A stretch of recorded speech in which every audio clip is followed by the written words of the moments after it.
So with Barack Obama was put in office for two reasons. One was domestic, one was international. Every president of America is given a domestic mandate and an international mandate. Barack Obama's international mandate was to make Africa and its resources safe again for Western exploitation, in particular through the AFRICOM program of putting United States military bases within African soil, geographically located close to places with high levels of mineral reserve. So what's going on in Ghana right now? An agreement between the Ghanaian government and the United States to put a military base in Ghana.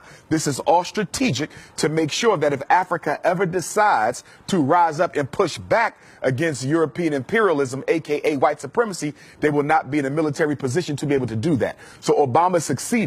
And the reason he succeeded in Africa is because Africa, just like Black America, just like Black Europe, thought the presidency of Barack Obama was a blessing because we don't understand white supremacy and we don't understand politics. It doesn't matter whose face is on the cover. It doesn't matter whose face is out front. The only thing that matters is the color of the hand that makes the decisions. Barack Obama was a flunky. He was a functionary. He was a stool pigeon, and he was a puppet. And yes, he was a coon. Barack Obama did absolutely nothing to benefit Africa. He did absolutely nothing to benefit African people. Now, domestically, Barack Obama's job was to distract Black people in America long enough for the government to take everything that our ancestors fought for, roll it up into one big ball: civil rights, voting rights, affirmative action, equality, you name it, and roll it on over to the feminist movement, roll it on over to the LBGT movement, and roll it on over to the multicultural movement. So today in America, whenever you hear civil rights discussed, Black people are not in the conversation. It's gays, it's feminism, or it's multiculturalism. They use Barack Obama to take everything Black people fought for and give it to people who have never fought for Black people. What do you know about the situation of Black people in France? I'm somewhat familiar because I tend to study the international situation. Not thoroughly familiar, but I will say this. In all my travels, wherever I go, there's four things constant. I don't care if I'm in France, London. I don't care if I'm in South Africa, Nigeria. I don't care if I'm in Holland, Austria, Jamaica, Turks and Caicos, Canada, LA, Houston. On the planet, there's four constants for African people. Number one, we're worshiping a white Jesus. I don't care where you go. Black people in love with a white Christ. That's number one. Number two, you have mass incarceration of Black males at a rate 4 or 5 times their percentage of the population in that particular state. Number three, you have miseducation of Black children. You have the over-identification of Black children in classifications of mental retardation, ADHD, learning disabled. You have record numbers of single Black mothers raising our children on their own, okay? And then on top of that, you also have a Black economy, which is totally dominated by people who do not look like us. I don't care where you go on the planet, Black people are not in control of their economy. Your rice, your bread, your milk, your sneakers, your hats, your clothing, your transportation, your electronics, everything you buy is being sold to you by somebody who don't look like you, but more importantly, don't care about you. What would be the solutions? Because, you know, this is a statement, but now what could be the solutions? Solutions are simple. And the solution hasn't changed since Marcus Garvey articulated it over 100 years ago. And the solution is independence in all areas of human endeavor. The solution for African people is no different than the solution for Chinese people. The solution for African people is no different than the solution for the French people. It's the same. It's no secret. It's not hidden under a rock. We have to do what everyone else has done, and as build ourselves up independently, economically, educationally, spiritually, socially, politically. We must become a power base, which we are not, as we are today, with all of our doctors, with all of our college-educated folks, with all of our Black capitalistic business owners who are only looking to get rich themselves but do nothing to raise the general economic condition of Black people. We are still a race of dependence. If you live in France, you're dependent on the French government for this and for that. You're dependent on white business to provide your basic needs. America, it's the same thing. Africa, it's the same thing. Wherever we are dependent on the white power structure where we live. There's 4 institutions that you must have in order to be considered an independent community. We don't have them nowhere in space and time at the same time. A hospital to protect African life. a supermarket, okay, for nutrition to preserve African life. Education, to prepare the next generation of African children for the role that they must play in the freedom struggle. And number 4, a bank to finance the building of infrastructure and institutions and organizations and programs where we live. You cannot find those 4 things totally owned by African people anywhere on the face of the earth, but we will call ourselves free. There's 2 types of freedom. There's a freedom and there's an freedumb.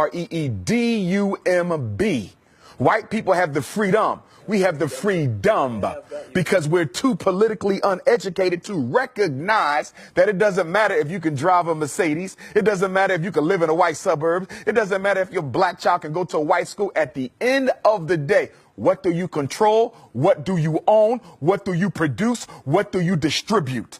Marcus Garvey said, a race without power and authority is a race without respect. A race that doesn't respect itself automatically forfeits the respect of other people. So you say, where did we begin? 2 things, education and economics. It's going to be hard to break the psychological chains of slavery as long as just about everyone in this room went to a white school to get their education, a white public school to get that education. And what is the function of public education? Whether it's UK, France, Austria, Germany, USA, it doesn't matter. The purpose of education for African children in a European context is to teach the African child that you are second place, and that is where you will always stay. And the only way you can rise above it is if we give you permission to rise above it. The education system's job is to make sure black children never come to believe that they have a right to replace the white boy being in control. That was the next question I was going to ask you, because, you know, when we speak about African Americans, do you think that African Americans are truly and deeply aware of their African roots? Well, I don't think that's a question just for African Americans.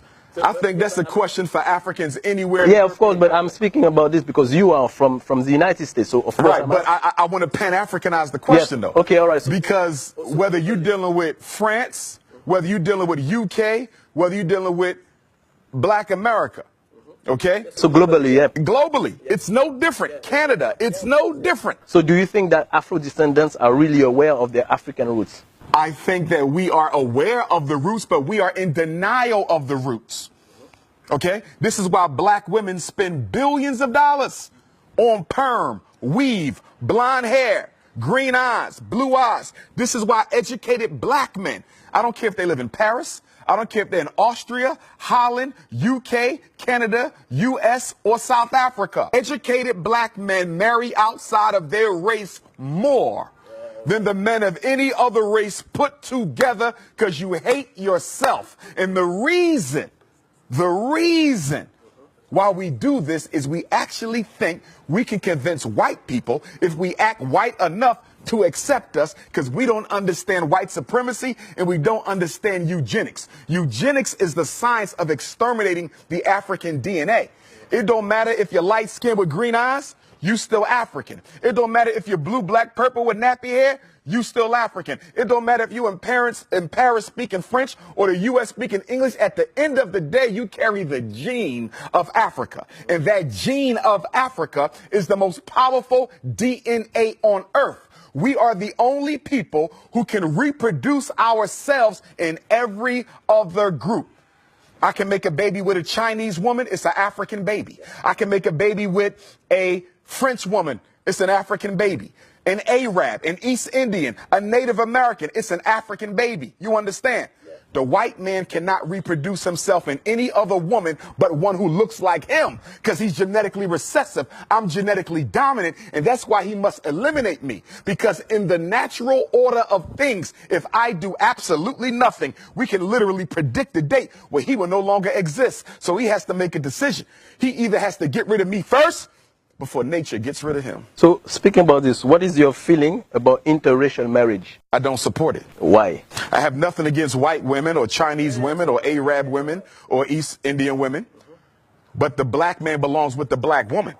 The first institution that has to be built is the black family. If you don't save that, you save nothing else. If you don't build that, you build nothing else. A white woman can't understand my struggle. A Chinese woman can't understand my struggle. And what black men fail to recognize, even when you marry white or Arab or Chinese or East Indian or Latino, that woman is still loyal to her race. So it doesn't matter if she had your baby. It doesn't matter if y'all got married. It doesn't matter if y'all sleeping with each other. At the end of the day, her loyalty is not to her husband. It is to her community. And at any moment that that community calls on her to do a job, she will do it. So even though you're laying on top of her, she's still in